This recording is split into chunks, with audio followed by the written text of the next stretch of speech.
Okay, everybody, welcome back to the Your Seder, Not Just Beseder series. Today we are going to look at the Lech Techach Haggadah, available for purchase on Amazon. We are on page 5 in the Haggadah. We are looking at the piece called Karpas. What happens at Karpas, we take less than a kezayis of the Karpas vegetable, we dip it into salt water and say the bracha of Hadama, with the intention that it should also apply to the mar eaten during the meal. We eat karpas without haseba, without reclining.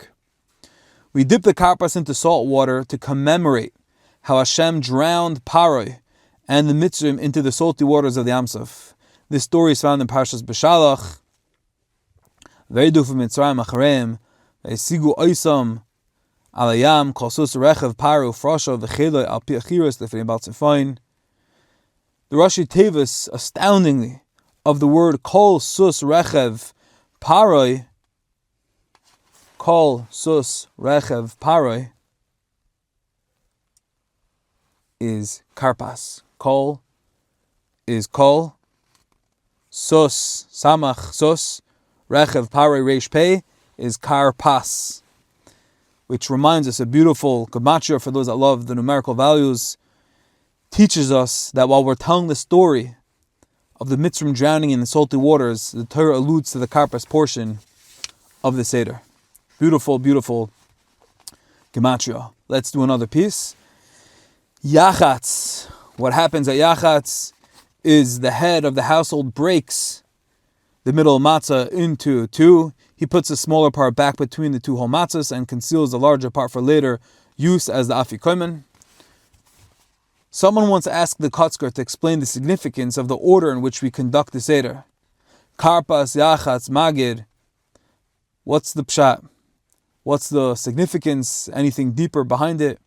And the Kotzker answered that Karpas stands for Klal Rishain Peh Sasim, which means the primary rule is to have a closed mouth. That's what we learn from Karpas.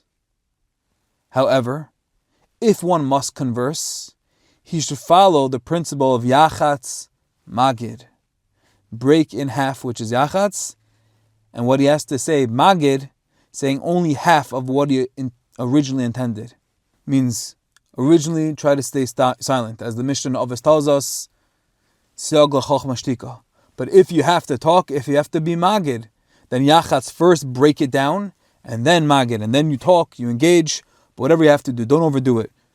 We still have the principle of Siag l'chochma shtika. Little less, amor ma'at, to say harbei. Still, one may ask, isn't the Seder night the time for Vigarta Levincha? So it seems ironic. Tonight's the night where we should talk, where we should engage, we should get people to talk and involved. So why are we starting the Seder with half and be quiet and reserved and don't talk too much? How can we stifle our speech at the time of Haggadah, of literally talking? It seems the Kotzker is enlightening us to understand that the wisdom of Seder night is to refrain from asking too much or telling too much. Magid is when we experience and transmit the fundamentals of Emunah, and Messiah experience the Geula. And we may find ourselves with much to say, wanting to ask and to comment. Nonetheless, says the Baal Haggadah, we should listen to our elders, to how they are giving over the Messiah. And we should silently be open to the overall experience of the night. Aside from our Haggadah, it is a time to listen to our parents, our elders, and our Abayim.